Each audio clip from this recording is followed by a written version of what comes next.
1, 2, a 1, 2, 3, 4.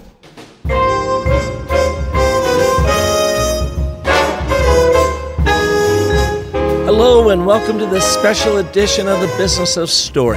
Why is it special? Because it's college football kickoff week and the time of the year that has always pumped me up because I am, or at least used to be, a huge fan. Hi, I'm your host, Park Howell, and I'm delighted to have Yogi Roth of the PAC-12 Network, or is it now the PAC-2 Network, joining us today. Yogi has carved out a dynamic 20-year career from a wide receiver at Pitt to a USC football coach to an Emmy Award-Winning filmmaker and New York Times and Amazon best-selling author. I saw Yogi's latest venture, a podcast called Why Option, that focuses on storytelling featuring West Coast college football. So I invited him on the show to discuss everything from the upheaval in NCAA football realignment to his award-winning approach to storytelling. So what do you say? Let's kick off this special college football edition of the Business of Story.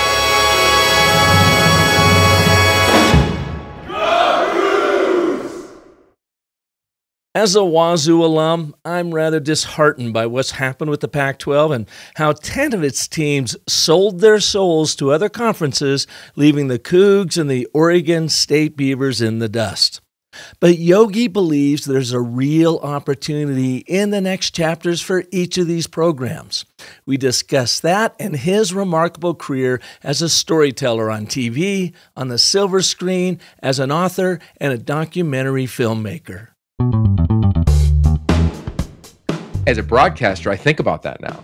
Okay, how is the game going to end? I prepared Oregon State, Washington State game. All right, what's my thesis for the game? What do I think is going to happen?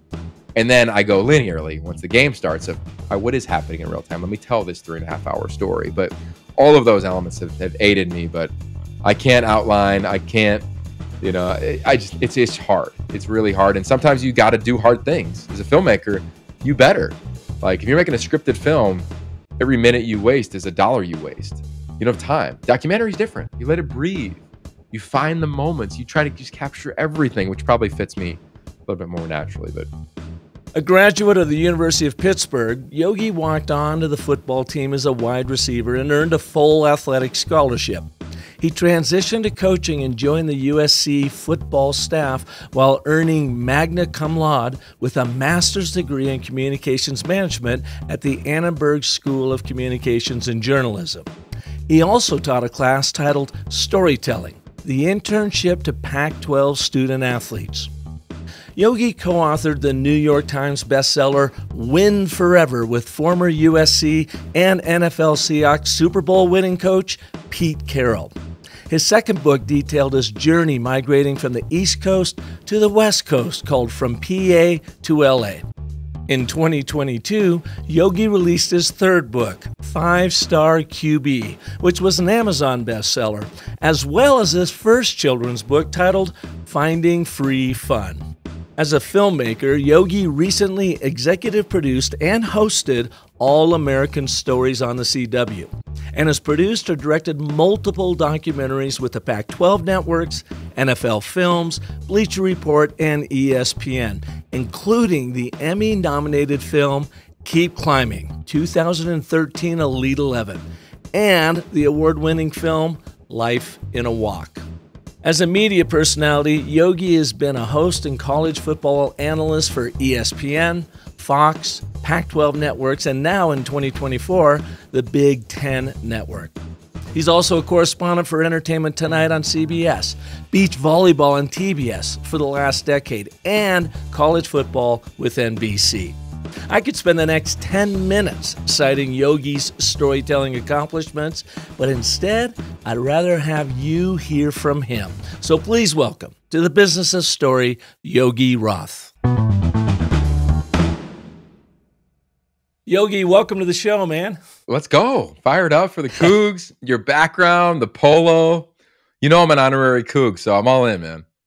Yeah, this is the first time in 8.5 years and almost 500 episodes I've actually donned my Cougar attire. But it's for you, man. I've enjoyed you and on TV and the Pac-12 Network calling those games. And a month or so ago, when you started Y Option, I thought that is really interesting what you're up to. And so I sent you a note and you got back right away. And I really appreciate it, man. I know you're a busy, busy guy. So thanks for being here. No, of course. I mean, I love what you stand for and everything that I have learned so far. I can't wait to learn more today about you and even the impetus of where you're at today with the show and this series and your curiosity behind story. But then also when I think of the Cougs, I've said this so many times because for I think now 9 years, I've hosted a night with Cougar Athletics in Seattle. And it's one of their biggest fundraisers of the year. And I mean this when I tell the crowd it, and I'd say it to anybody, growing up in a tiny town in Pennsylvania with 2,500 people, I relate to Pullman. Like, we didn't have stoplights where I grew up, so Pullman has a couple of those. But when I go there and I drive through those fields onto the Palouse, like, I feel like I'm kind of back home a little bit. So I've always felt the chip on the shoulder. I felt the tight-knit community. Calling games there has been epic. I'm going to miss that dramatically over the course of this fall, not being there in person on a Saturday in that historic stadium. But the place has meant so much to me, and a big part of starting Y Option was because I'm not going to forget it. I'm going to talk about this team until I can't. Well, I appreciate that. And you know what else I'm going to don for you, Yogi, is my Pac-2 hat. Whoa, I need one of those. Where'd you get that? Isn't that sweet? I got it for a golf tournament here. I live up in northern Arizona, up near Flagstaff, and so all my buddies around here are either Wildcats or they're Sun Devils. And I got this. My brother came to town, who's also a Coug, and we played in a 3-day golf tournament here, and I wore this hat. And I'm telling you what, every person loved it. They came up, they took pictures with me in it. It became the celeb hat. And what struck me about it, Yogi, is all these guys, and there's all guys, because men's golf tournament playing and rah for their football teams. None of them, to a person, like what's happening in the NCAA, the loss of the Pac-12, the loss of these rivalries between our schools. And everybody just kind of is in mourning right now, it seems like. Have you seen that in your travels as well? Dramatically. I think even going to Big 12 media days or Big 10 media days or talking to Justin Wilcox, Troy Taylor, and I'll take it a step further, like in spring football, we still called spring football on the Pac-12 Network. So I called a bunch of games. There wasn't one facility I was in that the fan base and or the people working there were like, can't wait to get to our new league and celebrate the demise of what happened in the Pac-12. Especially when you look at the expanded playoff and the road to get there and all the things that have happened in college athletics. I think it all hit everyone maybe like a ton of bricks of there's no West Coast league that's represented in the Power 5 or Power 4. Like, what just happened? And I think people feel that way now. I'm calling games on the Big 10 Network. I think people in the Big 10 feel that way too, because they all grew up around the game. It's not like they all grew up in Big 10 communities. Like, they've grown up and, they found their way to a different staff or a different program. I think they're thinking the same thing. Like, how did that just happen? Like, it'd be one thing if, a different region of the country wasn't represented. But the fact that the West Coast, where you have Silicon Valley, you have Southern California, you have Seattle and the Pacific Northwest, you're kind of sitting there like, what just happened? So yeah, I think that's there. But I will say this, and we just wrote about it in my most recent newsletter, of coming off these media days, there's also a breath of fresh air because the damage has already been done. And in sport, as you know, like life, you work through things. My dad taught me this years ago when we walked the Camino de Santiago. He said, we're made to move and we move through things. So no one, I think, is sitting in it anymore. We all sat in it for a while and it was murky and it was polluted and it was miserable. But I think whether it's Jake Dickert or Trent Bray or those respective schools in the Pac-12 or Pac-2, as you have with that hat on, they're moving forward. And the same thing at Oregon and the teams going to the Big 10 and the same thing in the ACC or the Big 12, because that is the nature of competitive endeavors. And that is the nature of story. You've got to turn the page.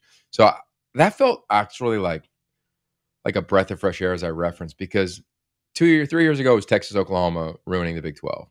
And then it was SC and UCLA bolting in the middle of the night from the Pac-12. And then it was the media rights last year. Like, it just felt nice to not have that type of drama in advance of this season. Yeah. And I've got to hand it to Jake Dickert, the Wazoo coach. Young guy, first time he's got his shot, at the golden ring, the brass ring or whatever, coaching the Cougs. And his mentality and his attitude, I just absolutely love.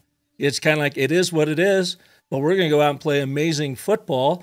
And, we have a real chance of making the playoffs now with this new, 12-team thing. And he was able to keep a lot of his top talent. So I just love the guy. And he comes from, a small town out in Wisconsin. And I think that's his embrace of the Palouse as well. Yeah, I think you nailed it. Look, there's the theme that we created, the short film titled Welcome to the Fight, that has since gone viral among these two schools. You got to welcome it a little bit. And I also think that a coach's job, and it's a fun discussion on what is the role of a coach, right? Whether I'm coaching my kids' flag team or you're coaching the Cougs, what is the role of a coach? I still think to this day, a role of a coach is to put individuals in challenging environments and give them the tools to find their way out of it. Because I look back at my time at Pitt, and there's not a stretch in my imagination that I would say, like, yeah, we were an elite program like USC under Pete Carroll. But I would say the things I learned in triple sessions in training camp, or the things I learned at 5 a.m. workouts, or the things I learned when adversity hit, I was there when the Big East exploded too, and everybody had to bolt to the ACC. There are lessons that I carry with me as a husband and a father or a storyteller now. And I love where Jake and Trent have gone. In addition, when it was going down, I can remember calling Jake and Jonathan Smith at the time and saying, go be Boise. Go be Chris Peterson at Boise State. Go 12-0, go 11-1, and be America's team. And I think now with Trent Bray as the coach at Oregon State, I'm calling these two teams that. They're America's teams. Because if you've ever competed for a second of your life, you know that these two teams did zero to impact themselves in this situation. All they've done is what majority of teams and conferences haven't done, which is win, and win pretty consistently. So I welcome the ethos of them of welcoming the fight. And I love the fact that they're using it to teach their athletes of like, all right, let's just go do it. Let's go prove it. Not prove everybody wrong. We don't need to take on the college football landscape. Let's just go take on practice today as training camp begins. Yeah. As a storyteller, Yogi, how do you see this story unfolding for NCAA football? Let's take it 5 years out. What's it going to look like, do you think? I think it's going to look different. How different? I don't know.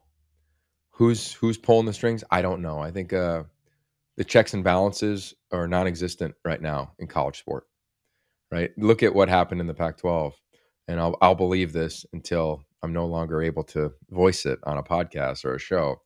But everybody who was a major part of the decisions that got made are no longer at their respective institution or on their way out. Mm-hmm. Chancellors and presidents, athletic directors, commissioners, Big Ten commissioner, Pac-12 commissioners, nobody's there. Like, how can, call it 12 people, if you wanted to go down that road, how could 12 people take down a 108-year-old league? That to me is the inappropriate side of it. You look at the media driving the conversation. So 5 years from now, is media and the money behind media rights dictating who survives in true super conferences? Is there some sort of governing body that says, no, we're not doing that? Like, that's the part that I don't know. Yeah. It'll probably be a combination. I know what I would like to happen. I'd love to see the NFL do on paper what it's been doing for decades, which is they've got the greatest minor league system in the world. They don't pay a dime to it, and they reap all the benefits of it. I'd say, like, get involved a little bit. Put a governing body over this sport. What would happen if you bundled the rights of the SEC and the Big Ten, let alone everybody else, and did what the Big Ten did? I mean, the Big Ten was brilliant. Look at what a Saturday is going to be like. Game to kick off the day on Fox, and then CBS, and then NBC, and in between Big Ten Network and FS1. Like, it is going to be awesome for all 18 schools, much like the NFL. And coming off of media days with the Big Ten Network, that's what it felt like. It felt like a coast-to-coast league. SEC doesn't feel like that by any stretch of the imagination. ACC feels really random to have the two schools from the West Coast. The Big 12, to me, there's so many new logos within the last 2 years that it's hard to find any identity around that league. So 5 years from now, I urge there to be a governing body overseeing the sport and the media rights within the sport. But excuse me, I don't know. I don't know, bro, Yeah. how it's going to shake out. My gut tells me that in 5 years, you're going to have, the top 40 teams. It'll be AAA ball for the NFL. And then you're going to have everybody else, including the Cougs and OSU and Mountain West and so forth. And people think that they will go by the wayside. My gut, Yogi, tells me that actually that league could become really strong in and of its own right, with the rivalries, with the talent coming through there, and might make for even more interesting football than that big Power 40, program or league put together in 5 years. That's just my guess, because of these small schools like WSU, like Oregon State, that they're going to have fans no matter what. Yeah, and as long as they run a good program, they're going to have the talent coming through there. Yeah, I think it's going to be really interesting to watch and talk to athletes. So I'm on this kick where I think the best leaders, the best storytellers, the best teams, they do one thing and one thing only, and they chase what matters. So what does that mean?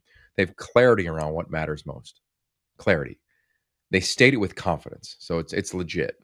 And then they have a great discipline in how they go attack that. So clarity, confidence, and discipline. When I talk to athletes now, and I just did a quarterback camp called the Elite 11, and that was the theme, chase what matters. And we challenged the top 20 signal callers in America to identify what mattered most to them. Is it NIL? Is it getting paid? Is it playing for a blue blood? What is it? And I think it's a very powerful question to ask, like, the next couple years of college athletes, because here comes new legislation. You get 105 players on scholarship at your school. Well, if you're the 65th player today out of 85 at Washington State, you might not be playing a lot. If you're the 95th player, you're definitely not going to play a lot. So what matters most to the athlete? Do they say, if it's your model, do they say, I need to be part of a super league? I need to rock the Texas logo, the Oklahoma logo, the Ohio State logo, the Oregon logo. Cool. But you might not play. Or does playing matter most? And you're like, I want to go to Wazoo. I want to go to Oregon State. I want to go, whatever the school may be. I think that's going to be really fun, because I would say this to the high school quarterbacks listening, or the parents listening. There's a strategy where you go to a smaller, call it, school 40 through 68 in Power 5 school, and go ball out. Or go to like San Jose State and go throw for 5,000 yards. And then all of a sudden you transfer up and you get paid to go do that. So the strategy in recruiting is going to be fascinating. And then from those bigger schools, I mean, if I was going to do it, I would say, hey, if I'm, Wazoo or UW, I'd partner with Eastern Washington, and they'd be my feeder system. They'd be my feeder school. They'd feed my coaches. Why would we not have our own little farm system? If I'm Texas, if I'm University of Texas, Texas State, or UTSA, they should be that for me, and so on and so forth. I would be curious to see how it shakes out. Mm-hmm. But who's going to get screwed in this is the athlete who thinks, I need to be at a big-time place, but may not be as talented as the big-time players.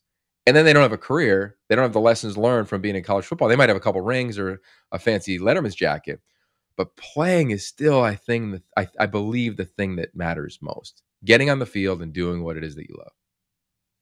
And of course, what we fear as Cougs is you bring in that unsung quarterback, running back, receiver, linebacker, whatever.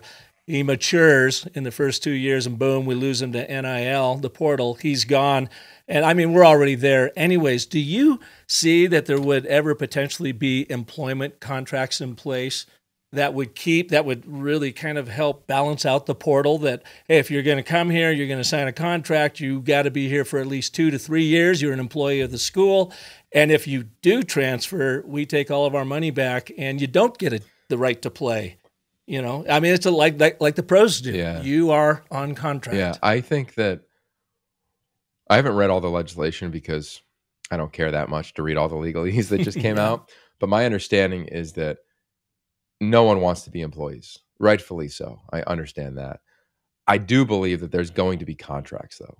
So if I sign at Washington State and I have a sweet NIL deal with, a variety of different companies, businesses, programming, what have you, it's going to be a 2-year deal. And I think that's what it should be. I really believe that the lessons learned through adverse times are being stripped away from young athletes. like I just went on a show with Daniel Jeremiah, Move the Sticks. He's a big NFL guy. And he goes, what would be your advice to what would your advice be to recruits? And I'd say, I want you to, when it gets hard, to sit in it. Like, commit to yourself to not side eye it and peek out the back door and be like, well, it's hard here, I can dip. Or it was a tough practice, so I'm going to go DM a coach and see if they're interested in me. Like, sit in it. Give yourself that calendar in December. Okay, then you can go explore that after 2 years. But be connected to the things that are going to allow you to grow the most. And I talk to high school parents all the time. I saw one yesterday. We were at the Rams practice with our 9-year-old Zane. And parents and high school players are coming up to me asking about transferring as freshmen and sophomores. And I say, well, why? Well, we're the backup. Okay, what's wrong with that? Because in college, you're going to be the backup. In the NFL, you're going to be the backup. Like, you have to learn what this environment is like and the growth that you can have from that. So, yeah, you should be worried at the Cougs if you get a stud that comes in for 2 years and dips for NIL. That's going to happen. But that's going to happen everywhere.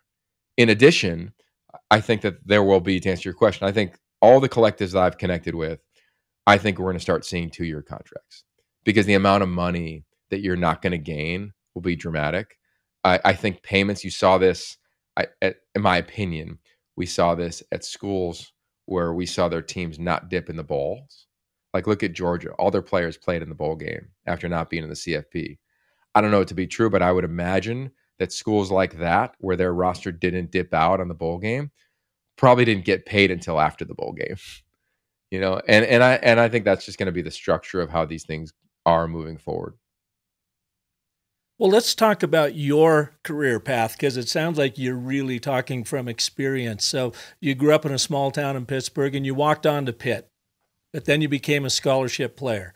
As a young man, were you thinking NFL? Were you think what was in it for you? I mean, was it like, did you see the stars, or was it more like, no, this was your road to what you're doing now? Yeah, probably neither, honestly. When I grew up in the middle of nowhere, Pennsylvania, I can remember very vividly turning on ESPN on a Thursday night and watching Virginia Tech, Syracuse. And at the time, I was recruited at Ivy League schools and Patriot League schools. So that's like Princeton, Harvard, Lehigh, Lafayette, Bucknell, Delaware. Those are some of the schools for the listeners that are on the West Coast. And I couldn't stomach looking in the mirror and saying, I didn't try at the biggest stage in college football. And I knew enough players, or had worked out with enough players in summer camps that were going to that level. And I was like, I think I'm just as good, if not better than them. I'm going to take a run at this thing. With that, I had a strategy. The strategy was I was only going to go to a place that, number one, played Notre Dame, because I wanted to go to Notre Dame, and they passed on me for another receiver, Ronnie Rodimer. I still remember him to this day. And I was like, screw them. I'm going to go to whoever plays Notre Dame, because I'm going to go beat their you-know-what. So that was childish and immature, but that was where I was at 17. Second part was that I knew that I needed my position coach to be a former walk-on. So when I looked at Pitt, J.D. Brookhart was the wideout coach at the time and eventually became a head coach at Akron. He's still there now, coaching wideouts. And I felt as though if I could have somebody in my corner who had lived the walk-on experience, I'd actually have a shot to go do this thing. And I asked him a bunch of questions. He said he'd give me a shot. So I went there. And freshman year, week 2, I ended up playing. Sophomore year, I ended up starting, earning a scholarship, as you referenced. But in my mind's eye, it was all about like competing to connect in the moment, because I was competing to survive in my eyes. Like, it was Antonio Bryant, Larry Fitzgerald, like a receiver room that was elite, like best receiver room in the history of Pitt football. And then there was me. Like any other year, I might start every game, versus just be the slot guy that came in on run plays or whatever it was. So I was so connected to the moment. I think the regrets I have in playing, that I tell college athletes all the time, I call it the wonder switch, where my wonderment and imagination was turned off. I wasn't having a blast. When you walk into a stadium at 17, I went to Pitt Notre Dame for my official visit in the final game at Pitt Stadium. My wonderment was, whoa. My imagination was, yes, I could play. And I think once I got into the system of competing and trying to just maintain my scholarship, maintain my spot, beat out the incoming freshman recruits, I think I lost a lot of the wonderment and imagination of the craft. And I just went to work. And it was all business. Myself at practice, I could feel the performance anxiety right now as I talk to you. I wasn't flowing in any state of imagination. Thus, I never really imagined the NFL, and it's the greatest regret that I have in my playing career in college was not really taking a run at it, because it wasn't until I joined the staff at USC and met Pete Carroll where he said, there's a guy like you on every team. Like there's a 5'11" slot receiver who could play special teams, smart and tough, and that killed me, because I'm not saying I would have made a team, but I would have made a training camp. And I can remember talking to a Raven scout like it was yesterday. He came into the SC facility and he goes, "How come you never tried out?" And when I finished playing, I moved to Australia. I played football in Australia, and I basically began the beginning stages of a broadcasting career and trying to just land any sort of job. Well, you went on to get your master's at UCLA, Annenberg School of Communications, very prominent school. When did you know that you wanted to get into the storytelling world? And was it always athletics first, being a football analyst first, and then everything else came? Or did you have ambition to write the books and create the films that you've produced, and football happened to come along with it? Yeah, good question. Now, the first time I ever put pen to paper was 10 years old, and I'll never forget it. I was playing youth basketball, and our coach at the time, who was incredible, just a mentor and a friend, but he said something that changed my life that afternoon. He said, "Hey, everybody, Yogi," I was sitting on a stage in a gymnasium, and he said, "Yogi's going to get his MBA." Thinking it was probably a compliment. I said, no, coach, I'm going to go play in the NBA. I'm going to play for the Sixers. I'm going to be Iverson. I'm going to be Derek Coleman. Like, I knew the Sixers up and down. Like, I had Prism at home. I watched every game like it was religious, man. And he goes, yeah. And he laughed it off. And he goes, yeah, he's going to get his MBA. Probably giving me a compliment. And that day I went home and I said, whoa, that was the first time somebody like took a shot at a dream that I had. And I grew up in this small town with 3 other people: John Glenn, Nick Woody, Vince Walker. We grew up every morning. We meet on the corner of Main and North Turnpike, and we would go play everything. And before every game, Park, we would say, if it was basketball, I'm Jordan, I'm Bird, I'm Magic, I'm Barkley, right? If it was tennis, it was I'm Edberg, I'm Chang, I'm Sampras, I'm Agassi. Like if it was football, it was I'm Rice, I'm Montana, I'm Cunningham, I'm Young. Like you just named your guy. Like you were going to be a pro. And when that moment happened at 10 years old, I decided I wasn't going to talk anymore about my dreams. I just wrote them. I have all these journals behind me in my little creative space here in Venice Beach, and they're from my freshman year in college all the way to now. And that's where I began the storytelling process. Became the editor of the school paper. I just began to fall in love with writing.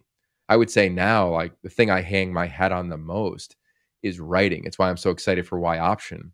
Is there's a writing component to our platform where we discuss and describe college football through the lens of the West Coast. But I get to write stories about people and places and coaches and things that really light me up. So it was always that. And then I think it became therapy for me when sport and especially football became a huge part of my life. When I wrote my first book from PA to LA at 26 years old, like who did I think I was writing a book, a memoir at that time? But I wrote it about my time at USC because it was therapy for me. Every night as we were taking a run at another national championship, at another Rose Bowl, at another top 4 season under Pete Carroll, I was like, I'm going to forget this when I'm older.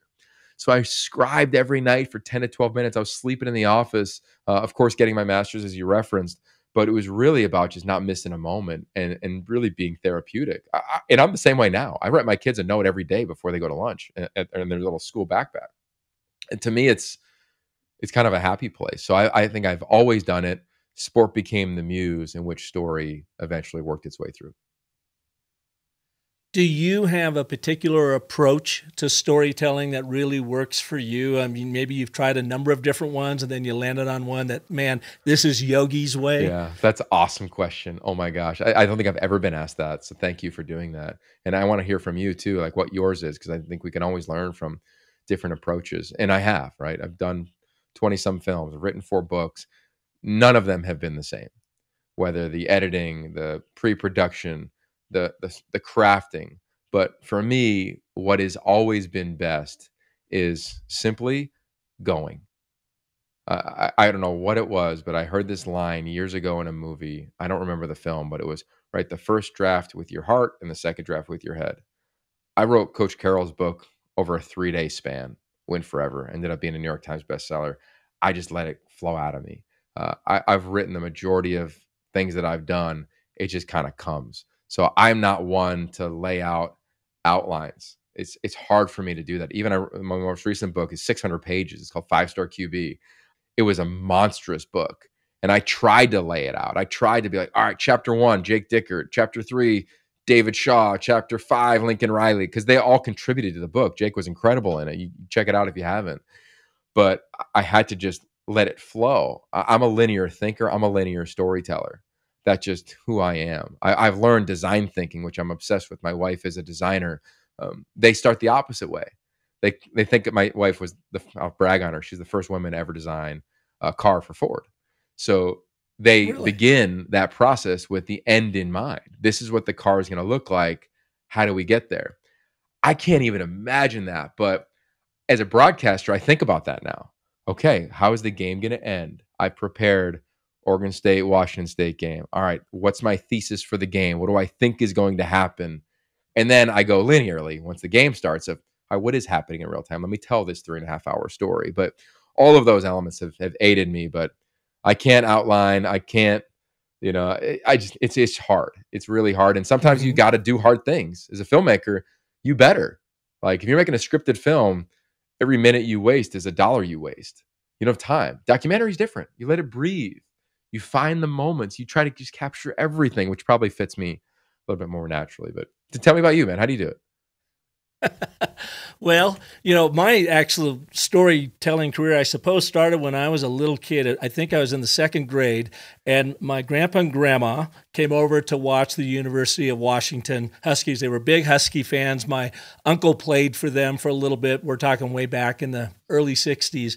And they would drive over from Wenatchee, Washington, which you may well know is in eastern Washington, drive over. They would spend the night with us. They would always bring us Cracker Jacks, and then off they would go to the game, and then quite often come back and spend Saturday night with us. And my grandpa Red and I was laying on the couch and we were watching a football game. And he was really into it, and he was such a character. And it was Purdue Boilermakers against Illinois. And I said, Grandpa, what's a Boilermaker? I don't get that, And he explained what Purdue Boilermaker meant and whatever. Quarterback comes off from Purdue, just throws this amazing touchdown. I wish I could remember who the quarterback was at the time. Throws this amazing touchdown, comes over the sideline, pops his helmet off, and Yogi, his ears go boing. They go straight out, both sides. And my grandfather said, my God, that boy's got ears like teapot handles. And I just cracked up, and I thought, and it just hit me. I thought, wow, what a way to describe what just happened on the field. And I think that was one of my first inklings into, I like this storytelling thing. That's cool. And so, I ended up, fast forward, I went to WSU, graduated, got a degree in communications through the Edward R. Murrow School of Communication. And Yogi, I also got a degree in music composition and theory, because I was always writing songs as a kid growing up. And I knew I was probably never going to make it as a composer, but I did know the theory and the practice and understanding the patterns and flow of music from the classics to modern day pop would do me well in my career in advertising. And it has. And so been in advertising almost 40 years, branding, brand story development, that kind of thing. Ran my own ad agency in Phoenix for 20 years. But I really got into the business of story and storytelling when the internet hit. And we realized the old-fashioned way of doing advertising and branding just wasn't working anymore. And so I studied story. What did Hollywood know about it? How could I become a more intentional storyteller to hack through the noise and hook into the hearts of people? And so I started studying it, started teaching it, and I found that I loved coaching and teaching about the power of story much more than running an ad agency.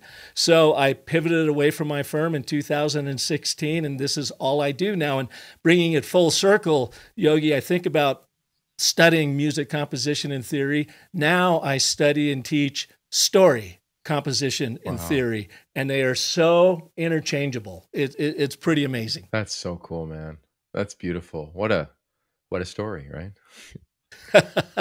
Well, that's why I like to seek out folks like you to come on and talk about your storytelling career. You do so much. I don't know how you possibly have time to do it all and raise a young family, but you've now started this new enterprise, Y Option. Tell us a little bit about that, and what are you trying to achieve with it? Yeah, thanks for asking. It's something that I'm really proud of. And the fact that you reached out literally like day two after we launched it, makes you feel good. And when you're starting anything new, that it's resonating. I think for storytellers, like our job is to put the story out into the world and let it go. But we'd be lying if we didn't want to feel a little bit of feedback, especially as an athlete. You're always competing for that. You're kind of trained to navigate the world of feedback. Anyway, the feedback that I had heard after August 4th of last year was pretty dark, right? That was the day that every school, for the most part, decided to part ways with the Pac-12. Four went to the Big Ten, or two more went to the Big Ten, four went to the Big 12. It was kind of left as the Pac-4, and then eventually became the Pac-2. And that day will go down for me as a really challenging day. And not just because of the conference that I've grown to love and grew up around and really was developed under, right? I've been in this league now for 20 years. It was really the people. I spent that whole day on the phone with colleagues, and it was on 11 o'clock at night where I sat down. I could see it on the edge of our couch, and like tears started streaming down my face. And I'm like, why are you like, dude, it's just football. It's just sports. Like, what are you doing? And it really hit me that it was about the people, these people that have, I entered that league with Ashley Adamson. We were both single. We talk about it all the time. And by the time we exited the version of that league at the Pac-12 Network, at least, we both had two kids. We were married. Like, just like the league got to watch us grow. The network got to, put us on a pedestal as we grew, right? Right, wrong, or indifferent. That's where we were.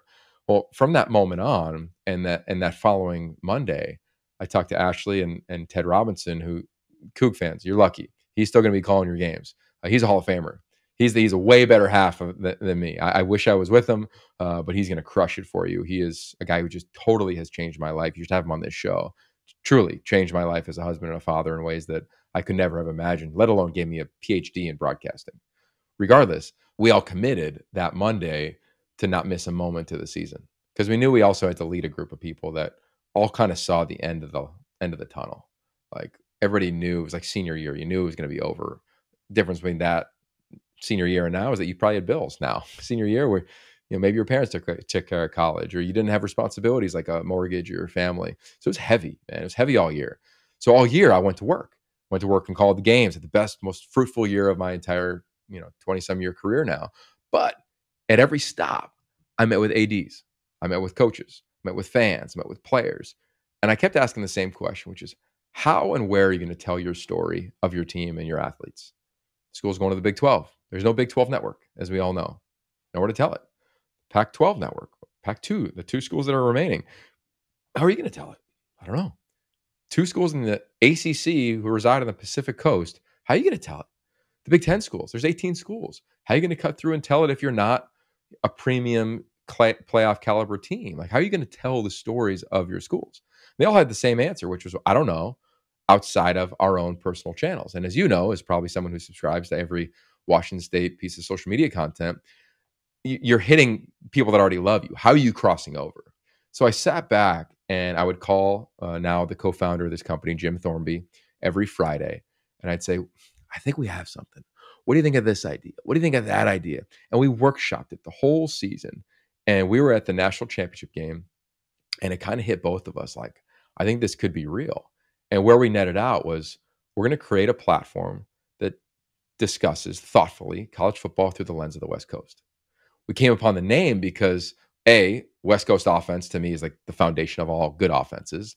Y option, which is behind me, is the greatest play, I think, and a foundational play of the West Coast offense.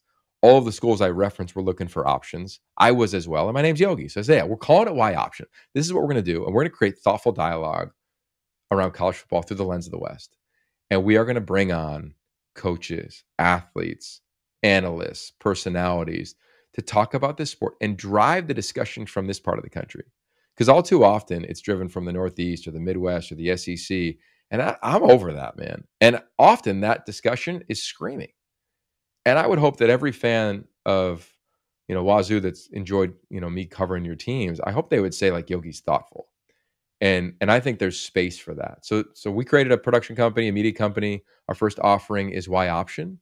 And the goal is, this does well. And then next year we create another show and another show. And maybe in 5 years, we have a version of The Volume or Barstool that isn't about screaming. It's about thoughtful conversation in sport. Mhm.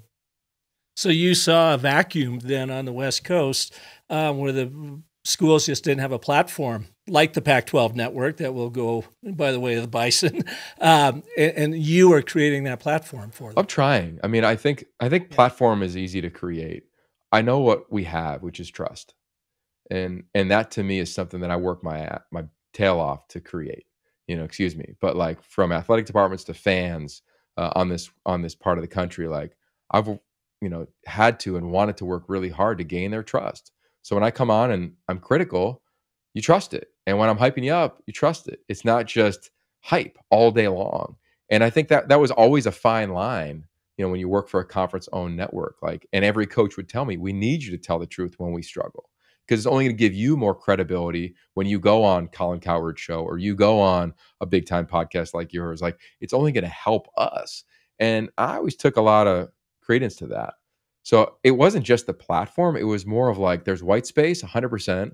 I have all this trust. I don't want to abandon it. I know I'm going to call games for the Big Ten. There's only 4 teams. There's 8 remaining. And then there's the fan bases that are playing those teams. Like North Carolina and Pitt, they want to learn about Cal.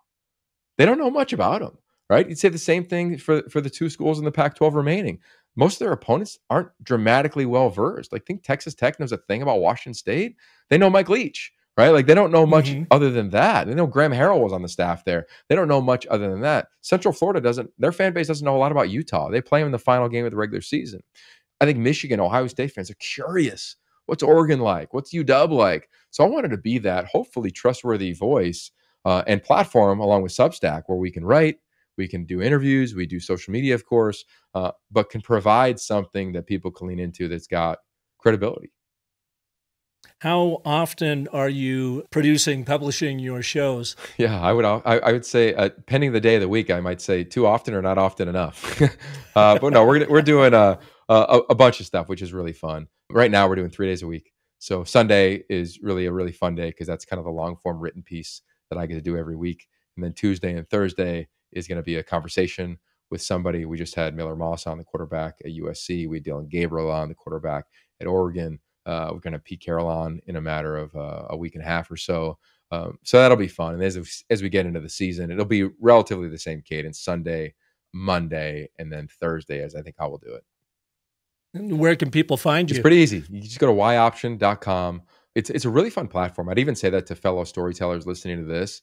If you're looking for a platform that is emerging, go check out yoption.com. We partner with Substack, and it's a really cool platform. John Canzano is somebody that you might be familiar with. He's on that. It's a place where fans or supporters can basically fund the endeavor, right? And they can pay for a subscription per month or annually for the year, or also get stuff for free. For right now, we're giving everything away for free because I just want to keep throwing down for this community that we love so much. We'll see, what our strategy is like as we get into the season or the latter part of the season in terms of the economics around it. But we've been lucky. We've got a great partner in 76 who's always been like a partner of the Pac-12 and the West Coast. So we're excited to be with that energy company. And then I think overall, like, I'm also excited for the ride. Like, if you looked at my Hmm. wrist right now, every year I pick a theme or a word of the year. This year it's be light. And I say that as I'm a pretty intense guy, right? I think to be a walk-on and survive that stage, you just naturally are. My wife would say you naturally are. If you watch me prepare for a game, you'd say you definitely are. But I needed to be light this year. Be light on my toes as I was interviewing for a new job, right? Being agile. I need to, when I walk into rooms, be an illuminator, as David Brooks says, like shine a light on other people, not be thirsty, even though I'm seeking, employment, or I'm seeking my next opportunity. And then lastly, like when you get your shot, I'm gonna go light it up. And it's been a really beautiful mantra for me to meditate on daily of like, that's what I need to be. I need to be light. I need to, and when I get my shot, I need to put a light on other people. Like, that's what broadcasting is, a light on the game. And then when I get my shot on air, like, I got to go for it. And it's been a really cool, calming presence for me, amid the chaos of the Pac-12 flipping in the way that it did. This has come full circle. I had mentioned earlier my grandfather, Red. He started and ran Wenatchee Petroleum, which became one of the largest independent petroleum dealerships on the West Coast. And I believe his gas stations were all 76. There we go. So there you go. Let's go. Talking Purdue. What are the chances? We got to find out who that quarterback was. Yeah, I'll have to look that one up again. I did once upon a time, but I don't remember who it was. He had ears like teapot handles. Little did he know. Anyways, Yogi, thank you so much for being here. I know how busy you are, and I've always just enjoyed your work at the Pac-12 Network over the last decade plus, and the fact that you responded immediately after my email, I really, truly appreciate that. Thank you. Well, I'll say this, back at you. I think the more storytellers we have in the world, the better. We need them, and we all are. I often, when I talk to locker rooms, I ask the players in the room, I say, how many of you think you're storytellers? 4 hands go up. I say, how many of you have TikTok? Every hand goes up. And I say, you're telling a story every day, whether you realize it or not. And the fact that somebody like you is curating the ones that you are is exactly what the world needs, especially now. Like, we need hope, we need inspiration, we need story. And that's what drives it. And I think for the 200 people that were displaced at the Pac-12, they're elite storytellers. So whoever's listening to this, if you're looking to hire somebody, run your creative department, edit something for you on the side, produce an event, people that I believe are best in class got impacted by no fault of their own. And for the rest of my career, I vowed in every platform, every interview I do, I'm going to make sure that I'm battling for the people that weren't as fortunate as myself and Ashley. We landed with the Big Ten Network, but they're so gifted, and I'm just going to not stop championing them from now until they all land. Yeah. Can I get a go Cougs out of you? I can give you better than that, man. I'm an honorary Coug, so I could definitely give you a go Cougs. I love the Cougs. I just want an invite back, okay, Coach Dickard? Make sure you bring me back. I got to get to 10 years moderating this amazing event that you all do. So, yeah, go Cougs, man. Hey, Yogi, thanks for taking time out. I had a pickup question for you. I completely spaced on asking you when I had you in our interview a little while ago. So here it is for you.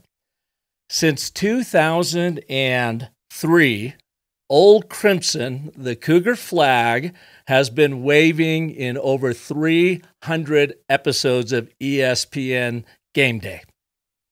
Now, given the whole shakeup in NCAA college football and the Pac-12 now being the Pac-2, is that flag irrelevant now on ESPN Game Day or more relevant than ever? I think it's definitely not the former. I think that it's dramatically relevant. And I know what was said last year on that show. I've known Reese Davis since I was 19 years old. Known Kirk Herbstreit since I was 19 years old. I met Desmond Howard in my mid-20s. Like, I've known those guys for a long time, and it is an entertaining show, but I believe at its core, it's about celebrating the game. And I haven't met anybody. Here I am at Michigan State and Michigan and traveling all over the country here in training camp. I haven't met one person that has said those two schools deserve to be on the island that they're on currently. Everyone feels as though they were done dramatically dirty, and that the sport is in a really, whether you want to call it precarious, you want to call it gross, you want to call it whatever. It's in a different time. And it's a time where no one I have met thinks that the flag of Washington State is meaningless. In fact, it's the other way. So I would imagine that it only gets honored this year. And I think the Cougs, as we've talked about, will have a shot to make some noise this year. And as they do, I've said it many times, I'll say it again, I think Washington State throughout this season is going to become America's team. They at least have an opportunity to do so, along with Oregon State. And I hope they do. I hope both those schools win every freaking game. I hope they win them all. Well, Yogi, I appreciate you taking the time. I know we recorded our interview a couple weeks ago, and you have been a busy man with Y Option and being back in Michigan State. And I sent you my note yesterday, and you gladly accepted it. I appreciate you being here, and I think that just further underscores your commitment to college football and our proud Cougs. Go Cougs, baby. Thanks, man. I appreciate it, Yogi. You got it, brother. Well, there you have it. If Tom Pounds is listening, he's the guy who first started flying Old Crimson at every ESPN college game back in 2003. Keep up the good work and don't lose the faith. Yogi believes there are big things in store for us Cougs. Well, thanks for listening and sharing this show. If you'd like to grow you and your people as more confident and compelling storytellers to improve and increase their persuasion and their influence, well, I'm here for you. I can bring you a training in person, we can do it virtually, we can do a hybrid of that, or you can start right now with the ABTs of Storytelling micro training course. You can track that down at businessofstory.com/ABT. Or if I can help you and your people excel through the stories you tell through my mastery course, give me a shout. Shoot me a note over to park@businessofstory.com. Hey, a big thank you to Caden Howell, Marissa Hill, and Darius Holbert for our show's excellent editing, marketing, and music, in that order. Please join us next Monday when Paul Morton, CEO of Practical Leadership Academy, will be here to explore how to use storytelling to become an even stronger servant leader. Until then, remember that the most potent story you'll ever tell is the story you tell yourself. So make that one a great one. Thanks so much for listening and enjoy this year's college football if you can.